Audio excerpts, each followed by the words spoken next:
বন্ধুরা, গৌতম আদানি বছর পাঁচেক আগে ভারতের কোটিপতিদের তালিকায় যার নাম ছিল না।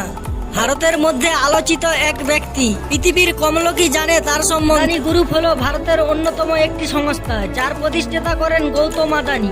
যার জন্ম 24শে জুন 1962 সালে ভারতের গুজরাট রাজ্যে আহমেদাবাদ শহরে এক জৈন পরিবারে জন্মগ্রহণ করে।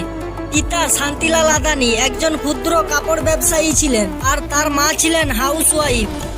গৌতম আদানির স্ত্রী প্রীতি আদানি বর্তমানে আদানি ফাউন্ডেশনের সভাপতি। গৌতম আদানির পরিবার আগে তেমন একটা আর্থিক সচ্ছলতা ছিল না, আর সেই কারণে তাকে অল্প বয়সে লেখাপড়া ছেড়ে দিতে হয় আর কাজের খোঁজের জন্য মুম্বাই পাড়ি দিতে হয়।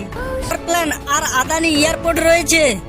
আদানির আরো বিজনেস রয়েছে। ভারতের সবচেয়ে জনপ্রিয় ফরচুন অয়েল, ভারতের প্রায় সমস্ত ঘরে এই তেল ব্যবহার করে থাকে। এই কোম্পানি রয়েছে ডাল, আটা, চিনি, এছাড়াও আরো নিত্য প্রয়োজনীয় জিনিস। ভারতে আদানি গ্রুপ শুরু করে ডোমেস্টিক ইলেকট্রিসিটি কোম্পানি। ভারতে প্রায় সবই রাজ্যতে বিদ্যুৎ সাপ্লাই দেয়, আর এত বড় পাওয়ার প্ল্যান্ট সেগুলি চালানোর জন্য প্রচুর পরিমাণের কয়লার প্রয়োজন। সেই জন্য গৌতম আদানি অস্ট্রেলিয়ার এই কোল মাইনকে 12,147 কোটি টাকা দিয়ে কিনে নেয়। আর এই কয়লা খনি থেকে প্রায় 60 মিলিয়ন টন কয়লা উত্তোলন করা হয় প্রতি বছর। এর ফলে আদানির শেয়ার দিন দিন বৃদ্ধি পায়। আর কিছুদিন আগে 24শে জানুয়ারি আমেরিকার এক সংস্থা হিন্ডেনবার্গ এক রিপোর্ট নিয়ে আসে, আর এই রিপোর্টের 3 দিন পর $65 বিলিয়ন লোকসান হয় আদানি কোম্পানি।